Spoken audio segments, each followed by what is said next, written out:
Exam tough नहीं होता, strategy week होती है। वेलकम टू एग्जाम ब्लूप्रिंट, जहां सिलेक्शन होती है planned, not accidental. Let's build your success blueprint.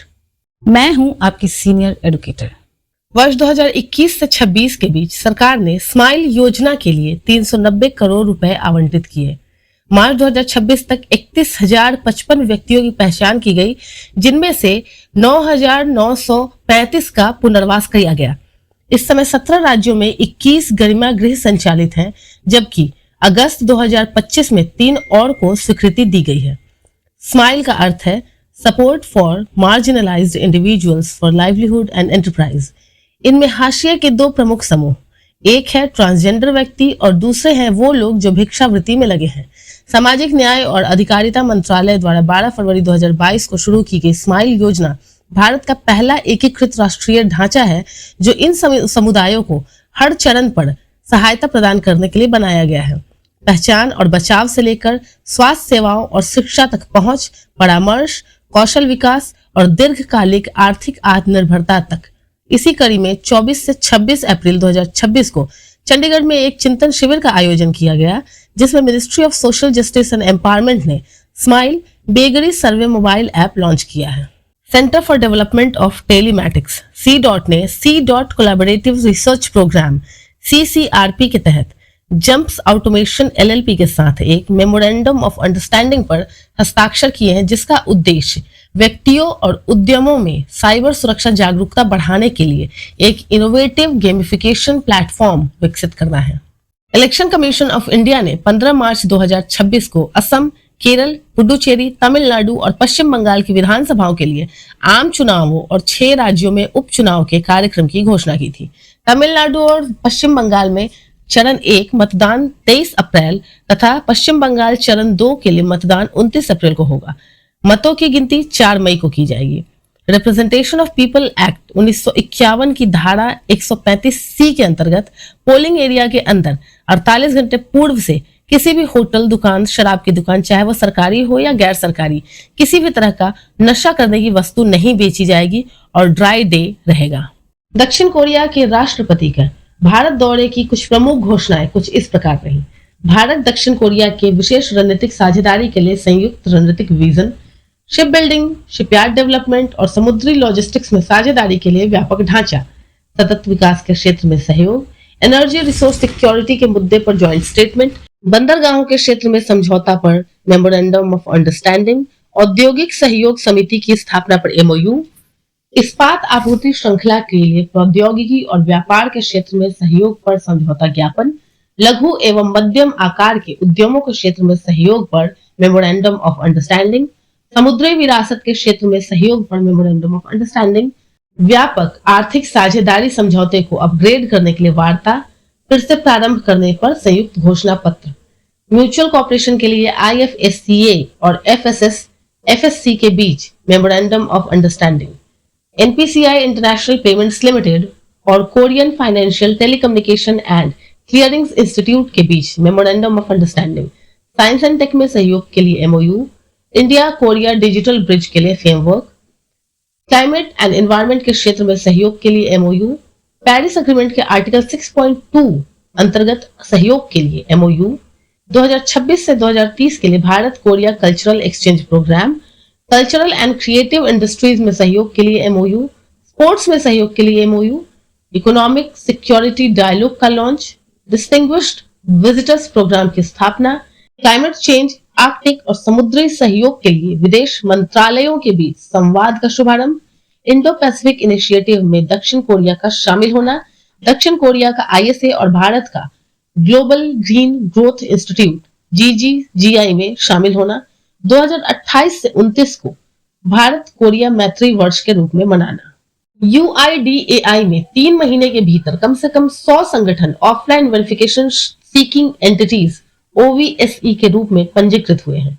यह उपलब्धि आधार ऑफलाइन सिस्टम के माध्यम से सुरक्षित, सहमति आधारित और पेपरलेस वेरिफिकेशन को सक्षम बनाने का एक महत्वपूर्ण कदम है, जिसके माध्यम से सेवा प्रदाताओं और आम जनता दोनों को समान रूप से सशक्त बनाया जा रहा है।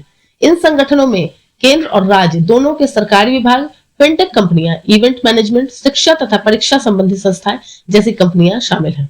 8 कोर इंडस्ट्रीज के इंडस्ट्रियल कोर इंडेक्स ICI में मार्च 2026 में मार्च 2025 की तुलना में 0.4% गिरावट आई है। उर्वरक, कच्चे तेल, कोयले और बिजली के उत्पादन में मार्च 2026 में नकारात्मक वृद्धि दर्ज की गई। ICI 8 प्रमुख उद्योगों जैसे कोयला, कच्चा तेल, natural gas, refined products, fertilisers, steel, cement और बिजली के ज्वाइंट और इंडिविजुअल प्रोडक्शन के परफॉर्मेंस को मापता है। ये IIP में शामिल वस्तुओं के कुल भार का 40.27% होते हैं। फरवरी 2026 के लिए इनकी अंतिम वृद्धि दर 2.8% दर्ज की गई। अप्रैल से मार्च 2025 से 26 के दौरान ICI की संचय वृद्धि दर पिछले वर्ष की इसी अवधि की तुलना में 2.6% है। नीति आयोग के उपाध्यक्ष श्री सुमन बेदी ने नई दिल्ली में वित्त वर्ष 2026 की तीसरी तिमाही अक्टूबर से दिसंबर 2025 के ट्रेड वॉच क्वार्टरली का लेटेस्ट एडिशन लॉन्च किया। नीति आयोग के सदस्य श्री अरविंद विरमानी और अन्य की उपस्थिति में इसे जारी किया गया। 2025-26 की तीसरी तिमाही में भारत के व्यापार में मिश्रित लेकिन मजबूत रुझान रहा।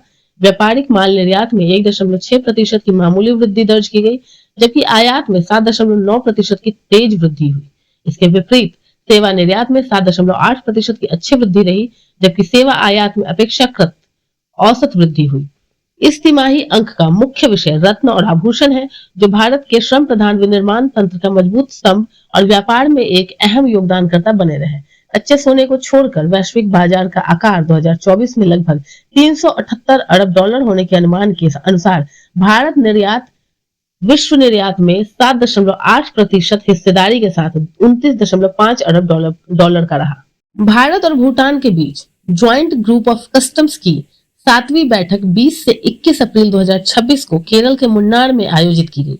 भारत के CBIC के विशेष सचिव और सदस्य सीमा शुल्क श्री योगेंद्र गर्ग और भूटान सरकार के वित्त मंत्रालय के राजस्व एवं सीमा शुल्क विभाग के महानिदेशक श्री सोनम जामत्सो ने इस बैठक को को-चेयर किया। भारत और भूटान के बीच घनिष्ठ और दीर्घकालिक व्यापारिक संबंध है।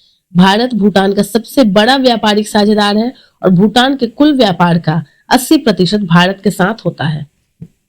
वित्त वर्ष 2024-25 में दोनों देशों के बीच द्विपक्षीय व्यापार 1.9 अरब डॉलर से अधिक रहा, जो पिछले वर्ष की तुलना में 46% से अधिक वृद्धि दर्शाता है।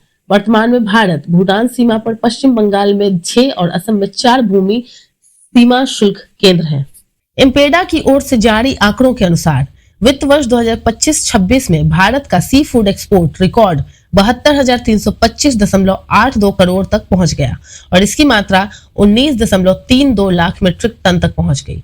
फ्रोजन श्रिम्प इस डेवलपमेंट का ड्राइविंग फोर्स रहा, जिसने 47,973.13 करोड़ का योगदान दिया, जो कुल एक्सपोर्ट इनकम का 2/3 से अधिक है। झींगा के खेप में 4.6% और मूल्य में 6.35% की बढ़ोतरी हुई। अमेरिका सबसे बड़ा एक्सपोर्ट डेस्टिनेशन रहा, जहां 2.32 बिलियन डॉलर का इंपोर्ट किया गया। हालांकि अमेरिका को एक्सपोर्ट में 19.8% और मूल्य में 14.5% गिरावट आई, जो रेसिप्रोकल टैक्स के असर को दिखाता है। National institute of pharmaceutical education and research NIPER Hajipur ने भारत के फार्मा इंडस्ट्री में इनोवेशन और प्रैक्टिकल रिसर्च को बढ़ावा देने के लिए बोहिंगर इंगेलहाइम इंडिया प्राइवेट लिमिटेड के साथ एक मेमोरेंडम ऑफ अंडरस्टैंडिंग साइन किया है। रसायन और उर्वरक मंत्रालय के औषधि विभाग के सचिव श्री मनोज जोशी की उपस्थिति में नई दिल्ली के कर्तव्य भवन में ये हस्ताक्षर किए गए। अगर वीडियो हेल्पफुल लगा, लाइक करें और चैनल को सब्सक्राइब करें। और याद रखें, follow the blueprint, not the crowd.